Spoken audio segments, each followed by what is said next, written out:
Local 4 News begins right now with a breaking news alert. And we continue to follow that breaking news. An officer stabbed at Flint Bishop Airport. The FBI is on the scene as investigators search for answers.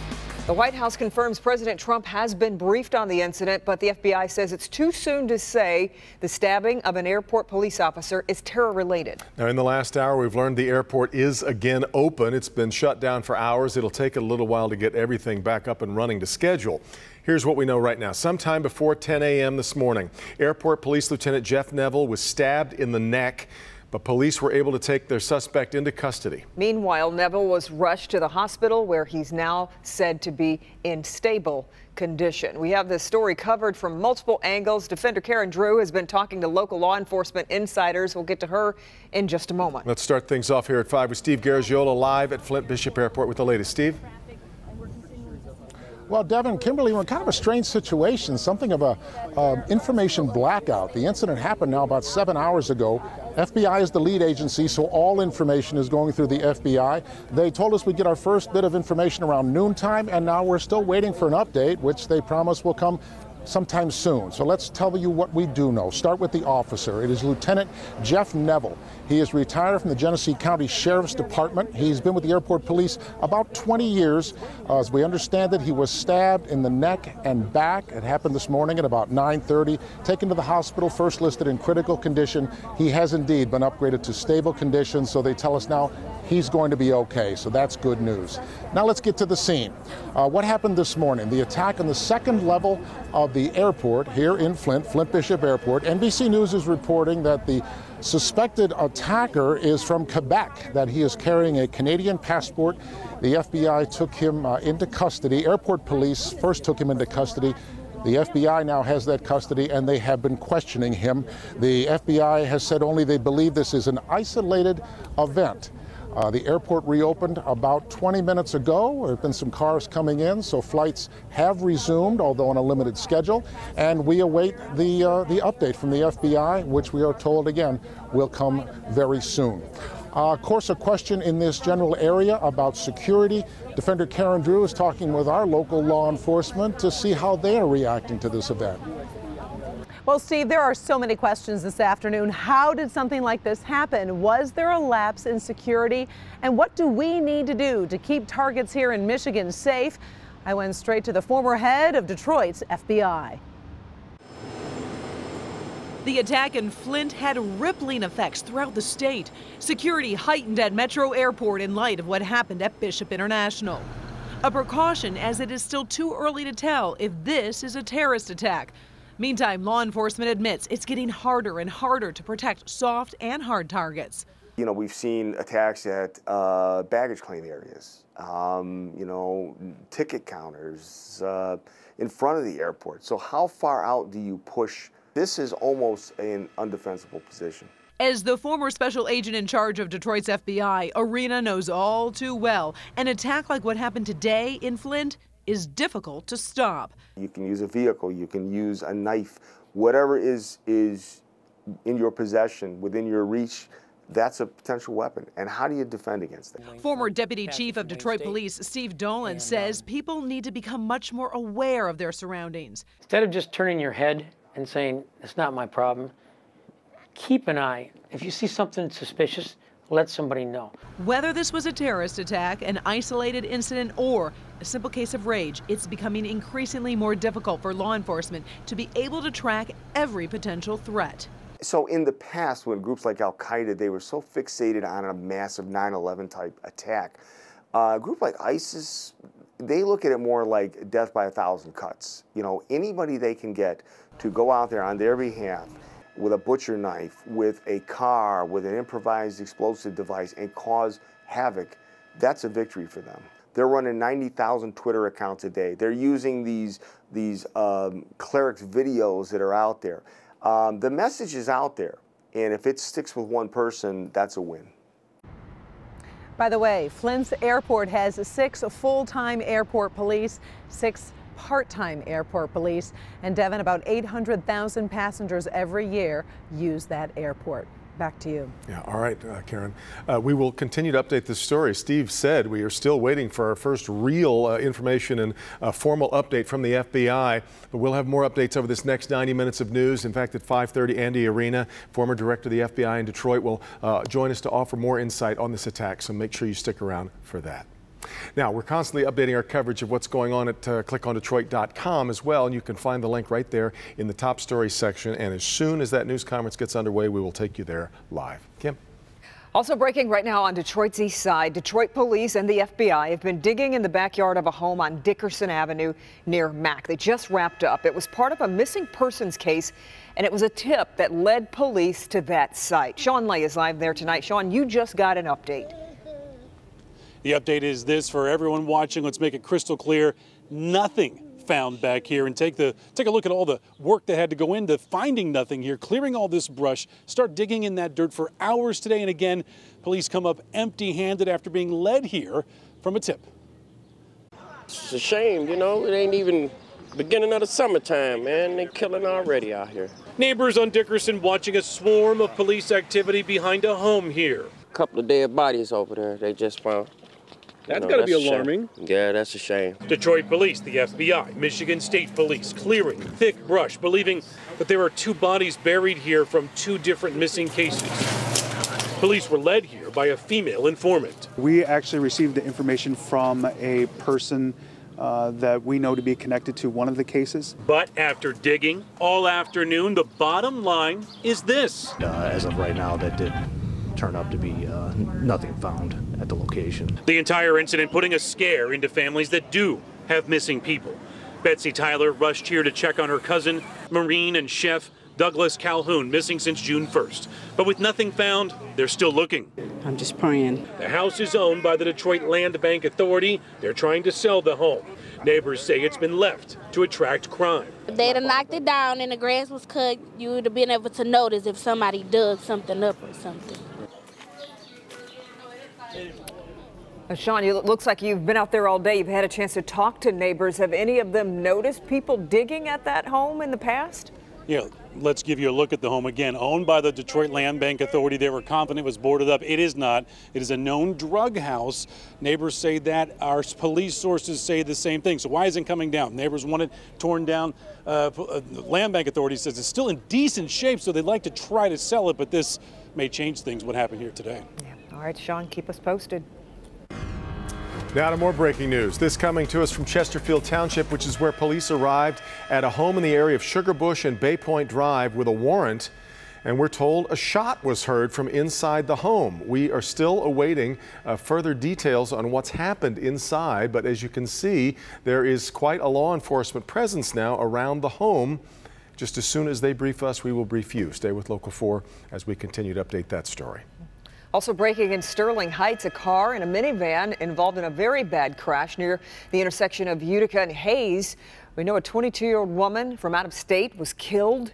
2 14-year-olds are in extremely critical condition, and 2 people have minor injuries. The intersection is shut down while police investigate.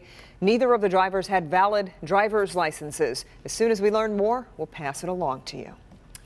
Hundreds of people protesting outside of federal court today as a judge holds a key hearing that could determine the fate of dozens of immigrants detained by ICE. Let's take a look at the crowds outside federal court as the ACLU argued to try to block the planned deportations of Iraqi immigrants. And Rod Maloney was in court today.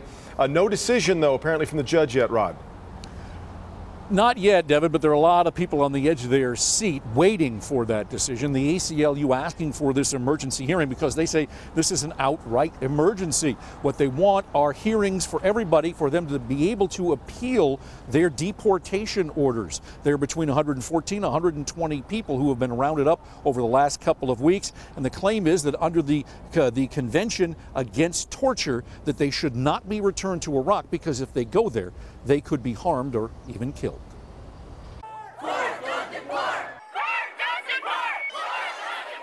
A lively and passionate crowd with a permit filled Lafayette Boulevard and blocked the street. These people fear for their loved ones' lives. This means a lot. This shows that we stand together and we fight for our people. Inside the courthouse, the hour-long hearing went back and forth, the ACLU telling the judge he could rule in the case, the government saying not. Both cited case law.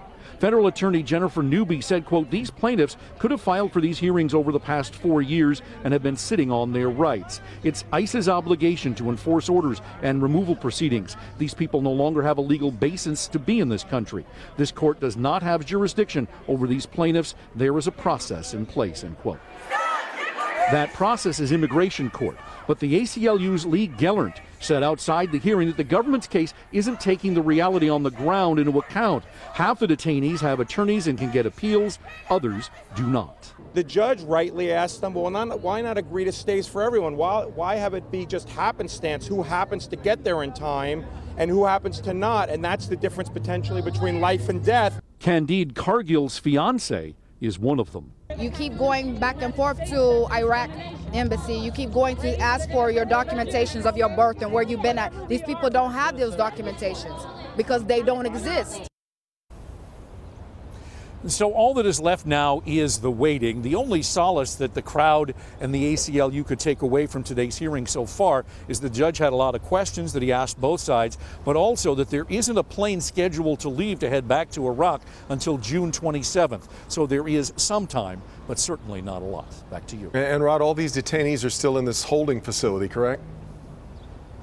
Well, many of them are in Youngstown, Ohio. That's where they were brought originally from the arrests 2 weekends ago. But many of them have been moved now to Louisiana, and then even still more have been brought to Phoenix, Arizona, because we're told that if they go back to Iraq, that the deporting flight would leave from Phoenix and go to Iraq. All right, Rod, we'll continue to follow that and wait for the judge's decision. We've got a very busy news day, as you can tell. That we do. Much more ahead here at 5. Nick? A dramatic attempted robbery and a shooting inside of this West Side deli. The owner is confronted by a man with a giant gun. And when I'm coming back around here, we meet right here. It's a guy with a mask right here with an AK in my face. I'm Nick Monticelli. Nobody was hurt, but some big changes in store for this deli because of what happened. All right, Nick, and brand new details in the shooting death of a 3-year-old in Clinton Township. Ahead here at 5, who police say is responsible as they pursue charges in the case. Ben? Kim, a downright pleasant day for a first of summer as we go into the 60s tonight, but things looking a little rough and tumbled tomorrow. We'll check out storm chances and wait till you see the heat. That's coming up. I'm Mara McDonald at the federal courthouse. The feds have expanded their probe into female genital mutilation in Metro Detroit. I'll see you after the break. And as we head to break, just again, a reminder that we are awaiting further news from Flint's Bishop Airport, where earlier this morning, an airport security officer was stabbed. The suspect in the case has been arrested. We have not seen confirmation that it was an act of terrorism, nor have we had any denial that that's what happened. The FBI is planning a briefing sometime, and when it happens, you'll see it here live on Local 4. Back in just a minute. New at 6. A manhunt is underway for this man after police found a woman's body inside his car in Detroit, where investigators think he may be headed. That's new at 6. Also, a shakeup in the annual auto quality rankings, and it's busting a long-time myth about the domestic 3 automakers. That's at 6. But first, here at 5, let's get back to Flint now. We've been waiting for word from the FBI to tell us more about this morning at Bishop Flint Airport. We are going to get that press conference started here within the next 3 to 5 minutes. We'll have folks that will be speaking on behalf of information that we didn't have earlier for you. So we'll be talking about a criminal complaint. We'll be talking about the officer's condition. You'll be hearing from Special Agent in Charge, the Chief of Police here for the Airport Public Safety Department. So there'll be a lot of information that we'll have for all of you in just a few minutes. And again, I appreciate your patience. And we will get you back to that news conference when they are ready. They said about 3 to 5 minutes. We will continue on with the news, and when they are ready, we'll bring it right back to you. Fooled us. Yeah, they did. Yep. Developing right now, though, new charges in the female genital mutilation case. Today, 2 Oakland County women appeared in court in this growing now investigation. Mara McDonald live downtown. So, Mara, this brings the number of people involved in this case now, I believe, to 6. Devin, that's absolutely right, including 2 moms from Oakland County accused of bringing female relatives in for that female genital mutilation procedure, as well as another Wayne County woman accused now of being present for this. Let me take you through it. The feds bringing the hammer down tonight, releasing new charges in a case that started with Dr. Jumana Nagarwala, who's accused of performing female genital mutilation on multiple young girls. Nagarwala herself got hit with more charges today, including lying to federal agents. But the U.S. Attorney's Office brought new charges against two Oakland County mothers, Fatima Dahoudwala and Farida Arif, mothers accused of bringing female relatives in for the genital mutilation procedure. All those now charged, and there are 6, belong to the small sect of Indian Muslims known as the Dawoodi Bohra. The women sat in federal court today to be arraigned on the charges. While the government so far is charging these 6 in connection with the cutting of 6 girls, 4 from Michigan, 2 from Minnesota, prosecutors believe as many as 100 girls over the last 12 years have been subjected to having portions of their genitals removed. Those charged so far: Dr. Jumana Nagarwala, Dr. Fakhruddin Attar, the clinic owner, and his wife Farida, along with mothers Fatima Dahoudwala and Farida Arif, and now Tahira Shafiq of Wayne County, who was allegedly present when the mutilation was going on. Back here live, those 2 Oakland County mothers pleading not guilty in federal court today. The judge did allow them home detention. Devin, Kimberly, back to you. Well, I suppose in a way, Mara, every time we think that this is, we've learned all there is to learn, we find more charges, more people involved. So more to come still? I think that that's the belief from the defendant's angle. I say that because their attorney spoke up in federal court today and said everybody was aware that federal agents were really into this mosque, this one mosque that is that Dawoodi Bohra mosque, and intimidating and going after mothers, specifically looking for mothers to charge who may have brought their children in, their female children in for this mutilation procedure. So I think their expectation is that there is more to come. Yeah. Back to you. All right, Mara. Okay, now to a Local 4 update. Clinton Township Police are hoping to charge the owner of a gun that killed a 3-year-old boy on Tuesday. The department says they will present evidence to the prosecutor tomorrow against the 29-year-old Mount Clemens man who remains in custody. Police say he dropped his gun at an apartment complex and that Cameron Dillard, little 3-year-old, picked up that gun, causing it to discharge.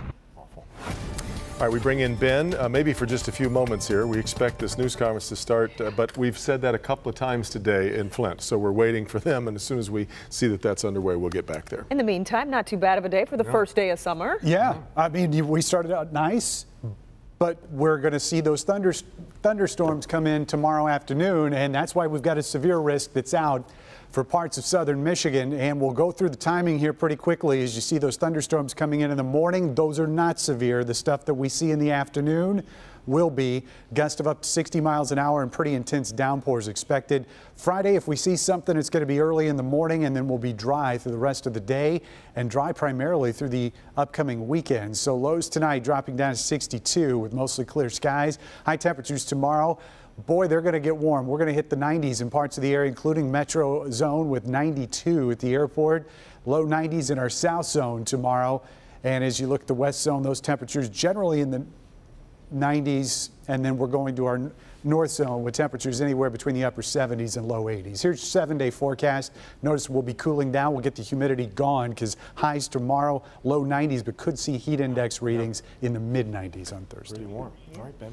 Let's get you back now to the situation in Flint, Bishop International Airport, where this morning we had a security guard stabbed by a man. That security guard, you can see they're just about ready to start this news conference now at long last, because again, this happened just before the 10 a.m. hour, and this is really our first formal update on exactly what's happened. That security guard was originally, we were told, in critical condition. Now we're told in stable condition, so certainly we expect that suggests some improvement through the day. The suspect has been detained and questioned, caught pretty quickly, it would appear. The only victim in this incident, and that's why they've referred to it as an isolated incident. The only victim was the security officer earlier today. He's being questioned right now, and perhaps the findings from that questioning and investigation will be revealed to us here in a few minutes. Yeah, the FBI is leading this investigation. We're actually waiting to hear from Tim Wiley, who is the head of the FBI there. Looks like they are briefing each other there, the spokesperson, I should say. It looks like they are just having some conversation there amongst themselves before stepping to the podium and giving us some information. During our 4 o'clock newscast, we did get word that the airport had been reopened. It had been closed since this incident happened some 7 hours ago. But as you mentioned, Devin, we've been waiting and waiting to get an update, and looks like we're waiting a little bit more until they get ready here to step to the podium. Now, Jeff Neville is the officer who was stabbed, both stabbed in the neck and in the back. Been working now for the airport for some time. Before that, a Genesee County Sheriff's lieutenant. Again, his condition, we're told, has improved through the day, now in stable condition at the hospital. We will hopefully learn more about his injuries and his prognosis here coming up in just a few minutes as well. But it's been an interesting situation. Flint is perhaps a busier airport than you realize. A lot of people, it's their sort of chosen alternative airport. Sometimes you can actually find it's a lot cheaper to fly somewhere if you drive to Flint, even though you have to connect in Detroit to fly on. So a lot of people use that as their alternative airport. Our understanding, too, is that the suspect is a Canadian citizen, someone from Quebec. For the rest of the country, maybe that stands out. To those of us in Michigan going back and forth between the U.S. and Canada, not all that glaring necessarily yet. So we've got an awful lot that we still have to learn. There have also been some reports that he shouted as the attack occurred in Arabic. It came from at least one witness that he shouted Allahu Akbar, God is great. But no one has been too willing to take the bait on that yet and say that this is definitely a case of terrorism, but neither have they been willing to say that it's not. You're right. The FBI, the White House actually confirmed that President Trump had been briefed on the situation, and they too are not coming out and saying, you know, whether or not it's terror-related or the FBI. We're waiting to hear. Maybe perhaps when they are ready to speak here, we will learn more about that situation.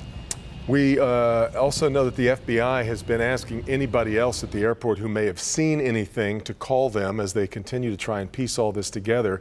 There were a number of flyers, though, who reported watching it happen, rather horrified to turn around and all of a sudden see blood on the floor and blood on the officer. But we were told a few minutes ago, as you saw live, that this news conference would be getting underway, and for some reason, as you see, it is being held up again. But when it does, we will, of course, bring it to you. But we've got so much more news to get to, so we'll move along today. Let's get over to Dr. Frank McGeorge. Doc.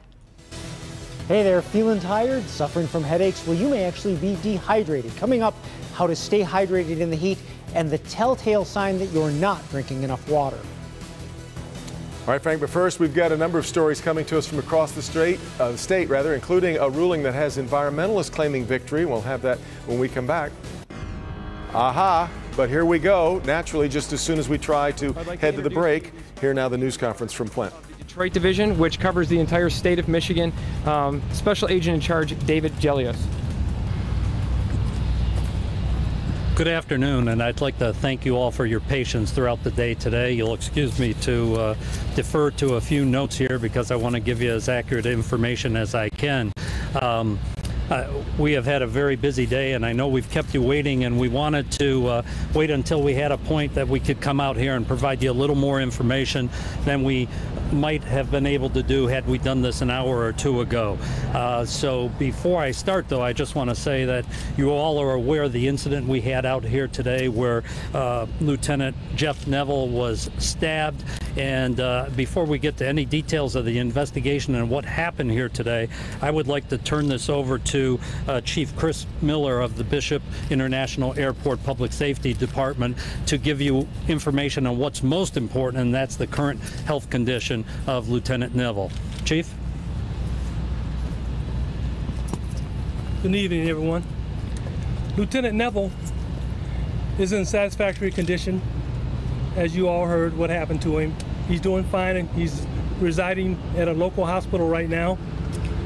He's resting comfortably, and we'd just like to thank everybody that came out to support us here in this trying time. So that's all I have.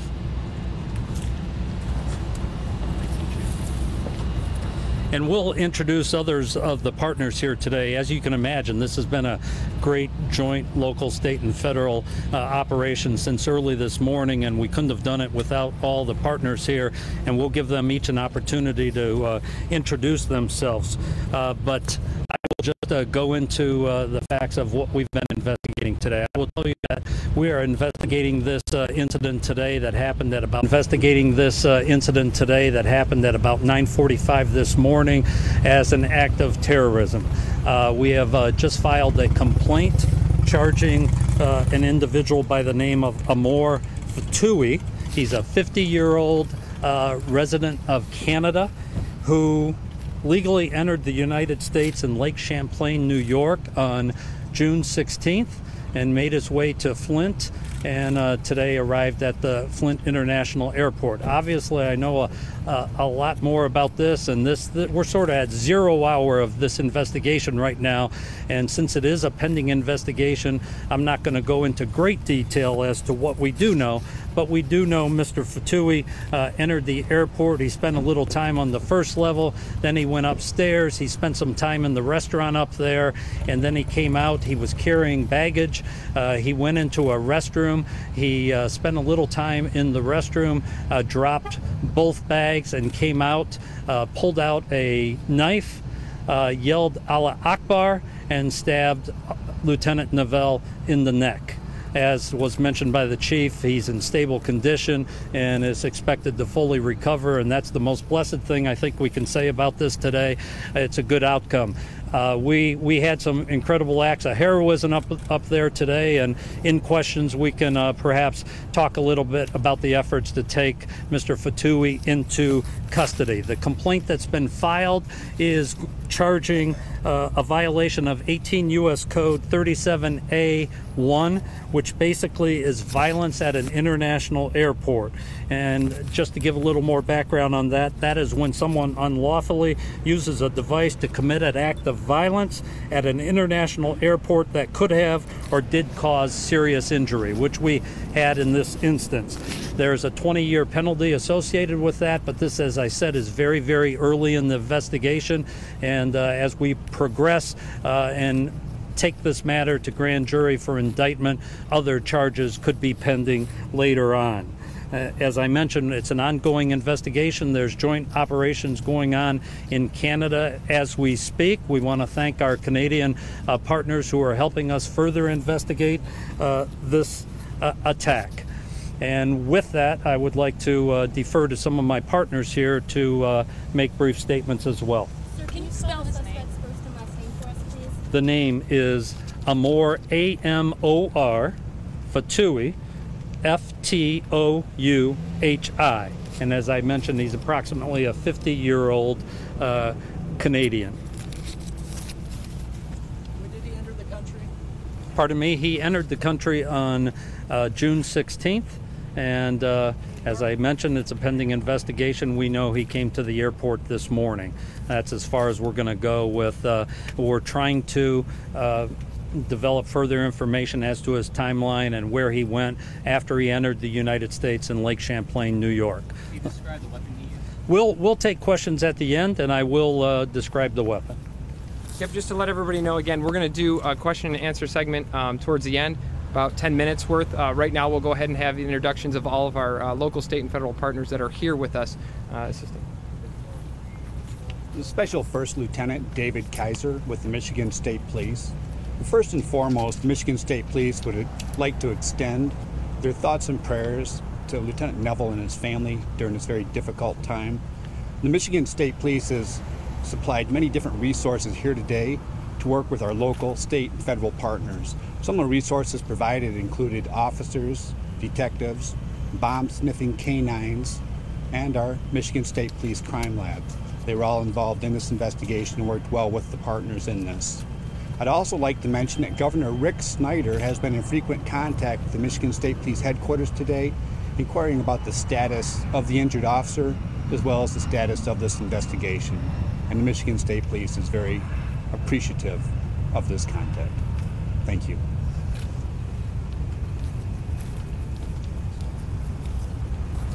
Good evening, everyone. My name is Timothy Johnson, City of Flint Police Chief. just want to thank everybody for your concerns. We have a multiple jurisdiction police here trying to get to the bottom of this, and we have the mayor of Flint that's here also, and she's going to come up and make some comments. But just thank you for your concerns, and we appreciate everybody coming out to be concerned about what happened here at Bishop International Airport.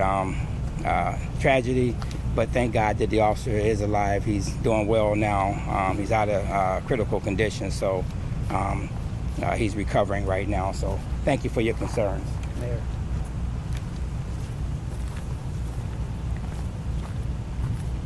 Good afternoon. I just wanted to say that, you know, what happened here at Bishop Airport is just a tragedy. I think it's absolutely awful, and that a police officer was injured like this, because every day we know our law enforcement gets up and they come to work prepared to protect us, and don't know if they're going to come home to their families or not, or the condition that they're going to return to their families in. And so I really need to have an opportunity to commend Chief Miller and his staff, and thank my own Chief of Police, Tim Johnson, the Michigan Township, you know, Flint Township, the state police, the sheriff, the federal agents that are here, because it showed that we all came together at a time like this. And this is what we need the community to see, is that when these kinds of things happen, we do come together. And I hope it gives the people of Flint and the people in the surrounding areas the confidence to know that this was not taken lightly, and people came together quickly to make sure that we were protected. So I do want us to continue to keep Officer Neville lifted in prayer, and his family. And again, this is just, you know, it's a sad day, but it could have been worse. It could have been worse, and thanks to the quick response of all of the law enforcement that's out here today, things weren't any worse. And we also need to thank the other person. There was an unsung hero that saw what happened, and she came to his aid to help. And had that not been, you know, had she not been in the place she was at that time, it could have been worse. It could have been worse. So we need to keep her in prayer, and the rest of the staff that's out here at the airport, because when you go through things like this, it impacts you, and it impacts them, and it makes it more difficult for them to do their jobs. So this was a day where we showed unity, and everybody came out here and responded. And so I hope that just shows the community that we're working together to make things better. Thank you.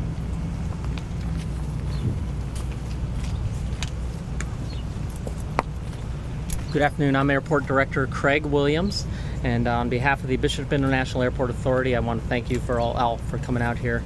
It's been a traumatic day for us. One of our own was stabbed, and that's really it's touching. It hurts on me personally. It hurts on our staff. First and foremost for us is making sure that our safety and security of our passengers and our employees are paramount to everybody. Even though we did have some disruptions this afternoon, we're working to get back to normal operations. I'll answer questions during Q&A time. Thank you.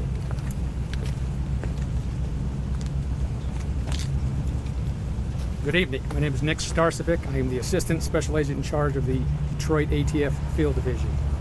First and foremost, our thoughts and prayers go out to the officer as he recovers from his wounds. Today, ATF deployed assets from the Flint field office as well as an office from our Detroit division. We will continue to support this investigation throughout its entirety, and we will support the FBI in any way it needs. Thank you. Good evening, everyone. My name is Juan Sanchez, the Federal Security Director for TSA out of Detroit, Flint, Lansing, and Saginaw airports. And I just wanted to say thanks to all our federal, state, and local partners for ensuring the safety of not only TSA employees, but the entire American public at Flint Airport. Thank you.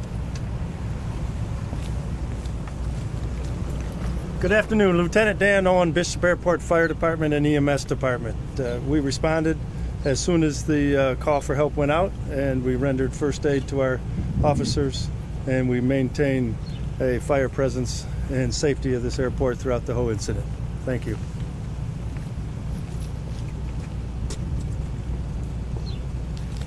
Good afternoon. My name is Dershawn King, and I'm the Assistant Federal Security Director, Office of Law Enforcement, TSA. and my main role here is to support our federal, state, and local law enforcement officers in this matter. Thank you.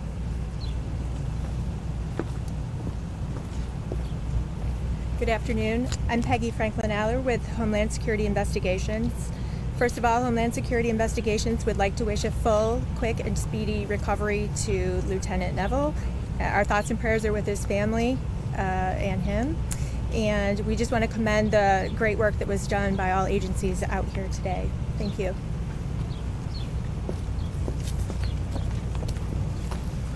All right, before I take a few questions, the question I heard earlier was about the knife. The knife was about a 12-inch knife with an 8-inch serrated blade.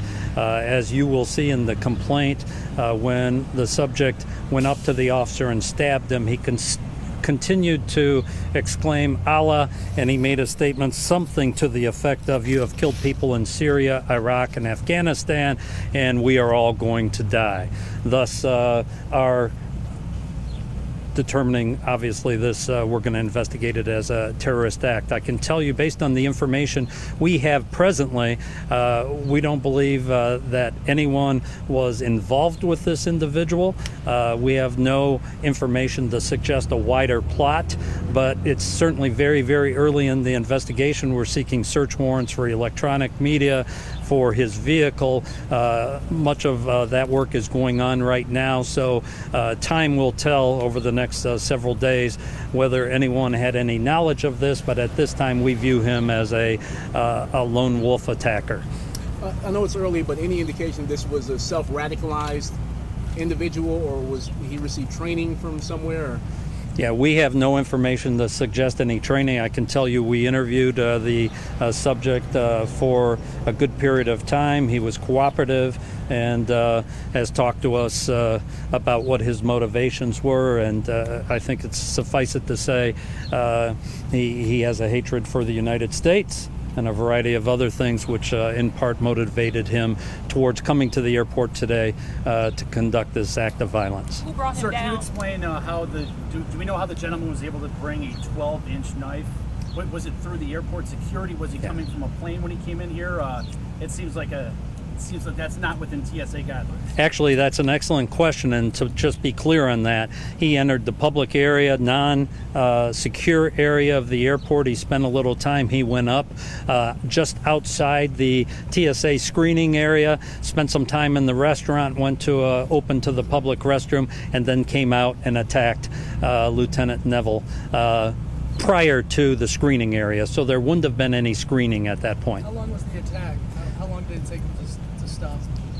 Yeah, my understanding is they brought him into, took control of him within about a minute, and I'll defer to the chief, but it's my understanding the chief personally, one of the members of the fire department here with us right now, and actually a non-sworn public safety officer, someone who isn't involved in that, assisted in taking this individual down and restraining him, and thus my comment earlier that there were some acts of heroism here, because had he been able to get free and try and attack additional people, we could be talking about much greater harm today than occurred. Was there any sort of incident before the attack? I'm sorry? Between the officer and the suspect, was there any sort of argument, or did he just go up to this officer and start stabbing? We have no indication there was any sort of dialogue between this officer, and we're recovering all videos and that sort of thing, and again we'll know that, but there's no indication whatsoever he had any dialogue with anybody prior to this attack. You know why you selected for Yes, sir. My understanding is, Chief, do you want a lieutenant with surgery? Yes, Lieutenant Neville did require some surgery. The surgery didn't take a lot of time. He got through it very well, and he is resting comfortably at this time. To answer questions in reference to any engagement between the suspect and Lieutenant Neville, there was none. He, from what we can tell, he engaged Lieutenant Neville and just started stabbing. Is there any indication why Flint?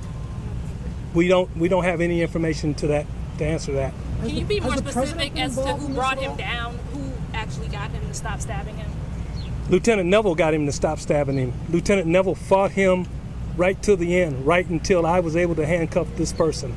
After Lieutenant Neville never stopped fighting until I handcuffed this person, along with Lieutenant Neville and Lieutenant Dan Owen and maintenance person Richard Cruel.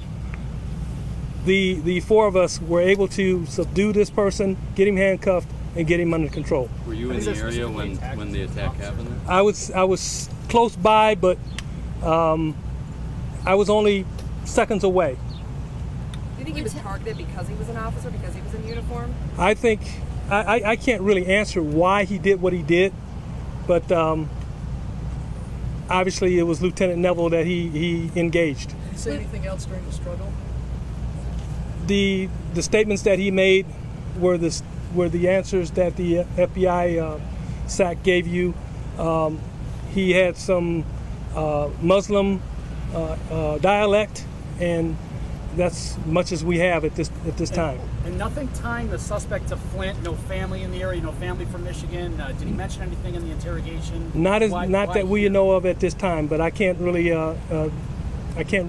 expound upon that because, again, the FBI is in charge of this investigation, and I'll refer those questions to them. Lieutenant Dan Owen, you were one of the first responders. Can you tell us what it was like helping your friend and colleague at that time? Yes, I was. We were here setting up for a meeting with our public safety partners in our county. I was about 10, 15 feet away when I witnessed the attack. Myself and Chief Miller responded to it fairly quickly. Like you said, he already had him on the ground. We assisted in handcuffing the suspect, and then I called for our paramedics to respond to the terminal from the fire station. They responded within about 90 seconds. They were on scene, rendering Lieutenant Neville first aid and getting him ready for transporting to a local hospital. So what was going through your mind when you helped? He's your friend as well. He's a good friend of mine. Yes, it was very terrifying to see something that quick and respond.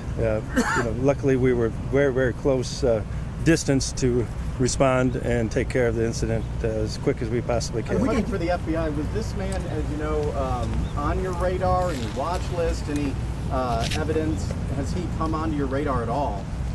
Well, it's very early in the investigation. So, and as a pending matter, as I said, I'm not going to get into the details. Preliminary indications are we had no visibility on this individual. But there's a great deal of work to be done, and I hope that remains the answer, which makes the challenge for us in dealing with individuals who pose this sort of threat all the greater. Did he have an issue getting weapons? Was there, I mean, we've been hearing through sources he had wanted to get a gun and it wasn't available. Is that something you can go into, his struggles to get, because his knife was his second option? I'm not going to comment on that. He had a knife. Was the president involved in this? I can't speak to whether. We certainly brief our brass at headquarters, so the acting director is certainly aware. Beyond that, we've been busy here today trying to deal with this incident, and again, I can't say enough about the partnership. When these sorts of things happen, you hope that what you think will happen on paper will actually happen when these sorts of things happen. And the operation here today, with all the partnerships coming together and working this investigation, has just been outstanding. So question for the airport director. Question for the airport director. If you can come up, sir. Is this a reason or perhaps an opportunity to rethink airport security? Because practically every airport has that open area where practically anyone can go in before you go through metal detectors and any sort of security checkpoint and what have you. Is this an opportunity to rethink airport security in light of what happened and in light of other incidents where violence has happened in the public part of the airport where there's no security, if you will? Understand. Certainly security is a top priority of the airport and all of our aviation partners. I'm really not in a position to make a policy comment on what kind of security makes sense at what level, but certainly we take it seriously. Our officers and really everybody on our staff, it's a top priority, and that's why we were able to respond and be ready for this so quickly. Mr. Williams, can you say how long the suspect was in the airport before the actual attack happened? I cannot. I do not know that. How many people were affected by this? How many flights, and what are their chances of getting out tonight?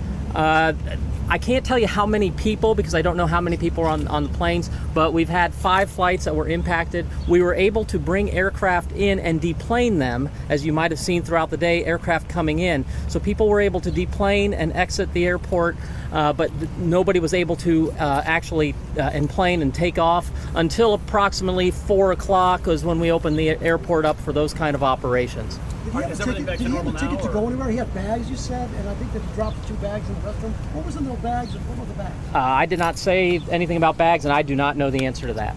How many people were in the terminal at the time of this? I do not know. It was before a few flights there, so I don't know how many exactly. What's your name and title again? Craig, C-R-A-I-G, Williams, Airport Director, Bishop International Airport Authority. Okay, ladies and gentlemen, we'll take 2 more questions. Ladies and gentlemen, we'll take 2 more questions. Oh, okay. Right now, we are experiencing delays as everything ramps up. I would ask people to check with their airline to coordinate any travel that they have. But we'll be returning to normal operations as time goes on. Sir, can you talk about what was in the bags?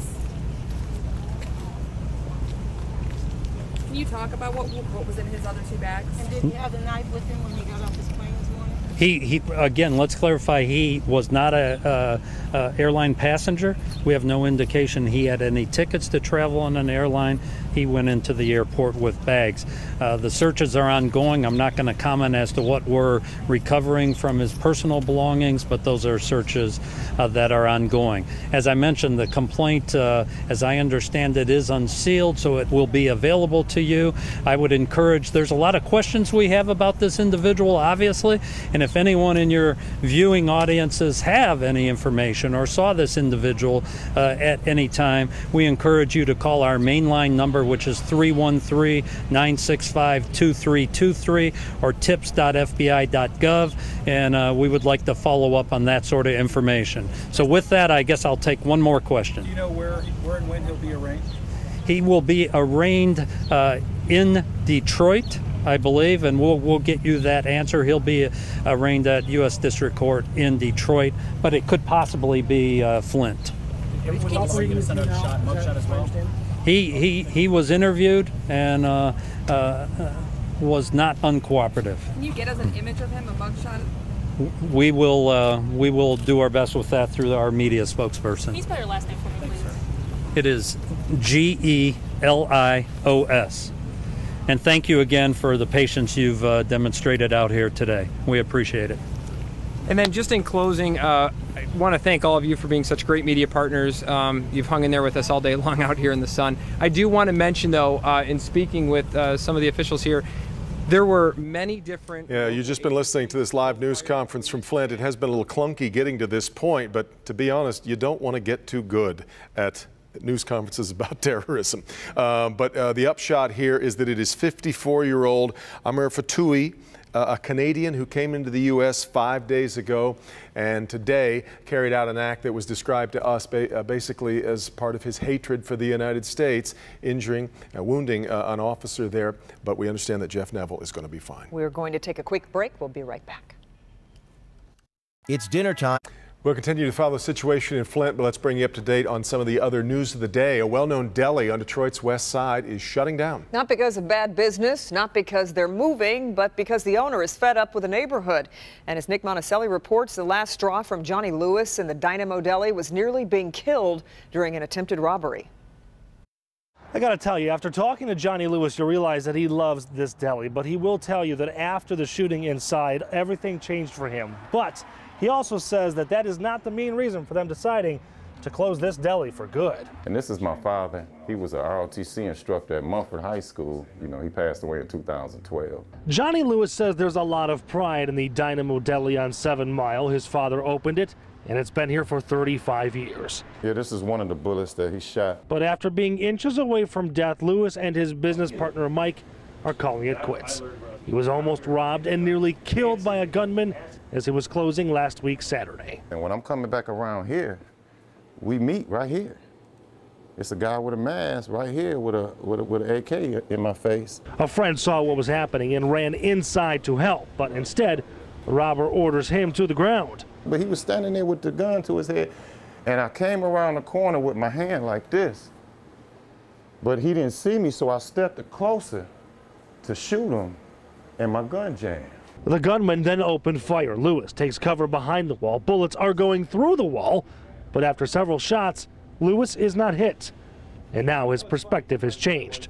The thought of closing Dynamo Deli has been lingering for a while. He said the neighborhood has become dangerous, but he still enjoyed the customers, especially the kids. I would ask them to pull their pants up, and I would tell them that if they get good grades and come in here looking presentable, that they might can work here. Lewis is going to rent out the building, so he'll still be around and he still wants to be active in his community. But the father of two wants to be alive, to be with his own family. It's all about my family right now. It ain't about no money. It's not about no tradition. It's not about the 35 years. It's not about all that. It's just about my family, my life. On Detroit's West Side, Nick Monticelli, Local 4. We said it all there. Lewis says he is going to close the deli within the next 2 weeks. All right, let's get you caught up on your forecast. First day of summer. Ben? Yeah, no sweltering heat out here right now. We've got 70-degree temperatures, very pleasant, low humidity, no problems here. Big problems in the Gulf. Tropical storm Cindy about to make landfall right here somewhere between the Texas-Louisiana coast, but the worst of it is out here hundreds of miles away. Flash flood warnings, even a tornado warning out there, as the worst of Cindy is on the north and east side of that storm. But sometime after midnight tonight, that is going to make landfall and then take off towards the Ohio River Valley. We will keep away from the impacts of Cindy, but we are going to be seeing storms of our own tomorrow. 62 tonight as we get into tomorrow. Thunderstorms, especially in the afternoon, and that is not a misprint. 91 for the high temperature tomorrow. Heat index readings in the mid-90s. Afternoon and evening storms could be strong. Here's today's Hanson's weather window, and this is out at Metro Airport. Clouds are puffy. They were there. They look nice, but non-threatening. Didn't have to deal with the rain today. Which is A-OK. Yep. All right. Local 4 News at 6 is coming up next. Yeah, we're working on stories from Sterling Heights and Detroit's east side. Plus, here's Rod. For decades, they've said that the domestic three have been building really subpar cars. It's the best quality that we've ever seen in the industry. But the newest survey out turns that on its ear. Who got the good grades? We'll let you know. Okay, Rod, and next, the very latest from Flint on the stabbing of an officer at Bishop Airport. The FBI just wrapped up a news conference with information on who the suspect is, how he got into the United States, and what happened in the moments leading up to that attack. That story's next.